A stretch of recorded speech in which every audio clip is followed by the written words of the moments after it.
get a free agent? Do they trade? Do they? I just don't think they could just get somebody in the draft because I don't think they're going to be ready for this year. So the ideal situation, and we have to look at this in like the broader scope of things. There's a Super Bowl window that's closing very quickly. Whether we want to admit it or not, the quote unquote glory days of the 2010s to 2020 Steelers, those are closing. We're not sure about Josh Dobbs as a starter moving forward. We're not sure about Mason Rudolph as a starter moving forward. So everything's kind of up in the air right now. If you're planning to win now, which is, in my opinion, what Pittsburgh should do, they need to go out in free agency and get a guy who, is a bona fide number one receiver, is a veteran, and can bring that kind of leadership aspect to the locker room that perhaps Antonio didn't bring. And so a guy that kind of comes to mind is Golden Tate, the receiver that was traded from Detroit to Philadelphia last year.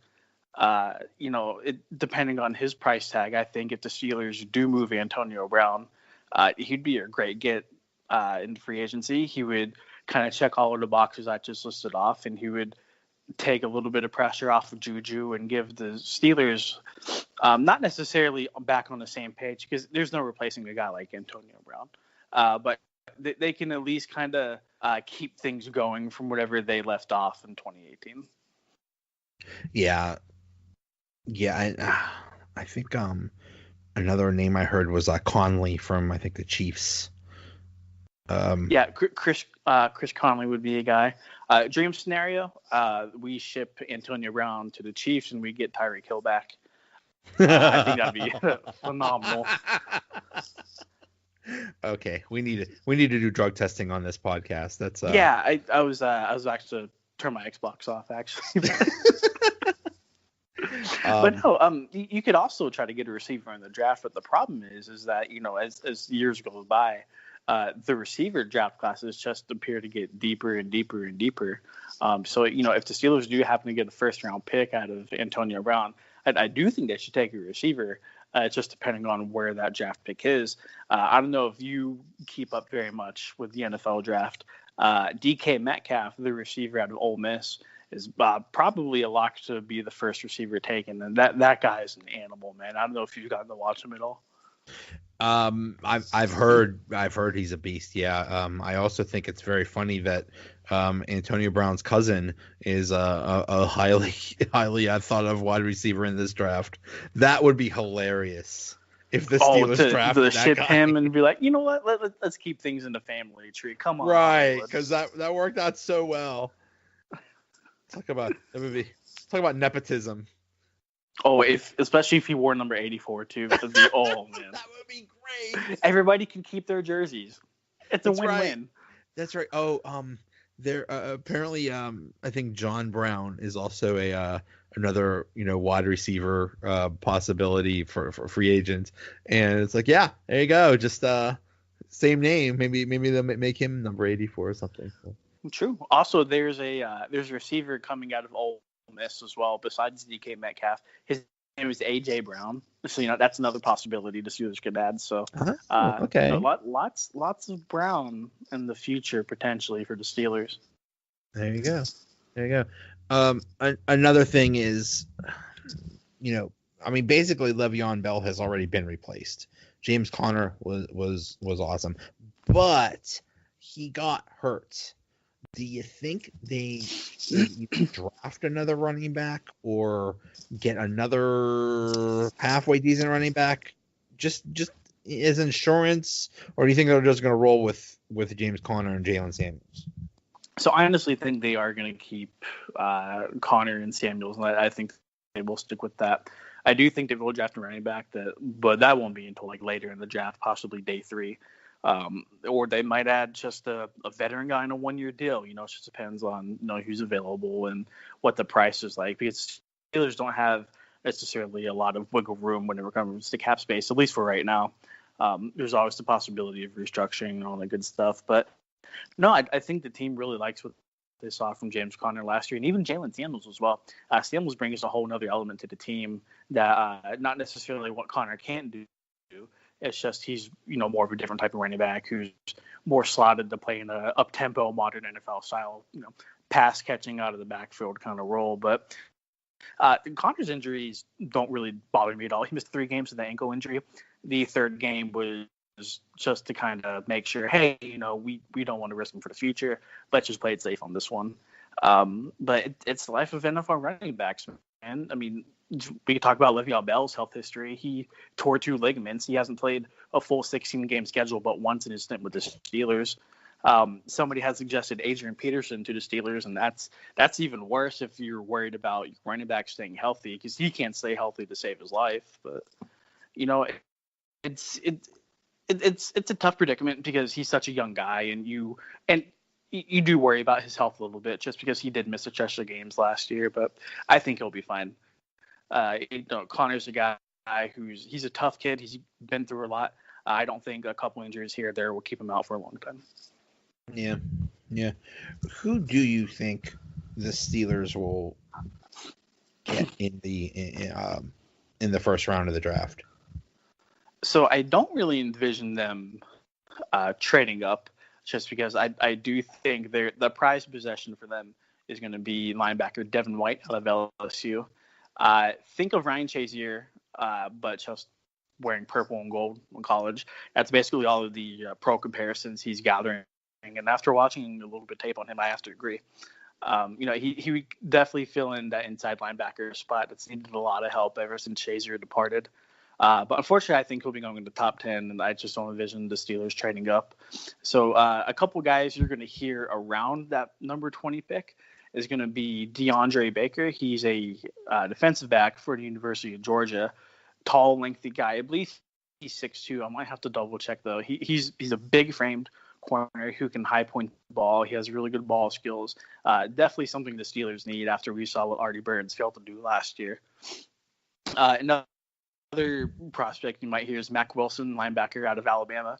The defensive linemen in Alabama get all the love just because, there's these big, atrocious, Aaron Donald type guys who can just wreck plays. But Mack Wilson's a pretty darn good linebacker in his respects as well. So, pretty much you can peg it to either inside linebacker or corner at this point in this season. But the scouting combine's coming up next week, so we'll probably get a lot more information then.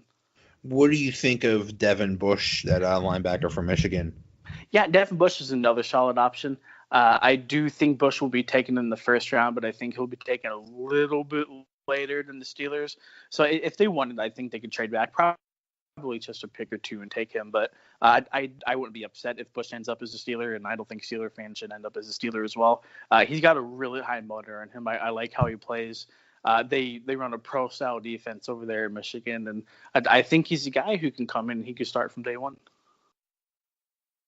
I'm telling you right now, I don't know how well the Steelers are going to do, but they're definitely making the playoffs.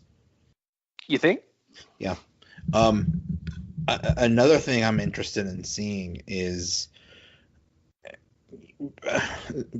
Ben, we joke that Ben gets all the blame for things, but really the person that gets all of the blame, the consensus is Tomlin. They basically say he created this monster. Yeah. I also think that's unfair. Just real quick, my take is every team has star players, and the star players get the star treatment. They get, preferential treatment because they're stars. I mean, look at Tom Brady. He has his own trainer running around, and even like recruits other players on the team to do his training regimen and stuff. It's not ridiculous to have a player have star treatment. But what Antonio Brown did was he took that preferential treatment and said, oh, I could do this and I could do anything. And I mean, I think just, whatever's going on with him, just how he is, or if he has problems or whatever, he just, or whatever problems he had with Ben, it just got out of control. But if, it's like, well, Tomlin should have put a stop to that and not let him, be late in meetings and not do these things. Like, okay, fine. But there's a reason I think they knew what would happen if they were too hard on him. I think he, whatever, his lashing out, leaving practice early, skipping the last game, that would have happened sooner if they came down hard on him. So this whatever he did, or however horribly this ended, this just would have happened quicker if they brought the hammer down on him. So Tomlin's definitely can be his coaching style can definitely be classified as a player's coach. That being, he's not this Bill Belichick type of coach where, it's meetings on the dot. If you're late, don't even show up. This and that. He's not a dictator. He's not a total totalitarian. He's not this. He doesn't want to come across as a intimidating guy. He wants to be respected, but also, he's a younger guy, so he definitely wants to feel like his players can trust him. That being said, excuse me. That being said, he gives his players a lot of freedom, a lot of leeway, and he'll stick up for his players whenever needed. Personally, I think that Antonio Brown and Le'Veon Bell, to a certain extent as well, just took advantage of him. They took advantage of Tomlin's loose leash. People always criticize Mike Tomlin for not coming down hard on Antonio Brown. When did he not come down hard? Whenever he twerked in the end zone, week 1 against Washington in 2016. He got a stern talking to after that. We didn't see any more twerking. The whole Facebook Live thing. First of all, Tomlin wasn't even in the picture. Tomlin had no idea Antonio Brown was recording that. And then after word got out and after that video leaked, they had a meeting, and guess what? No more Facebook. We fast forward to 2018. We heard the stories develop after the fact, but Antonio Brown is supposed to go get an MRI. He didn't.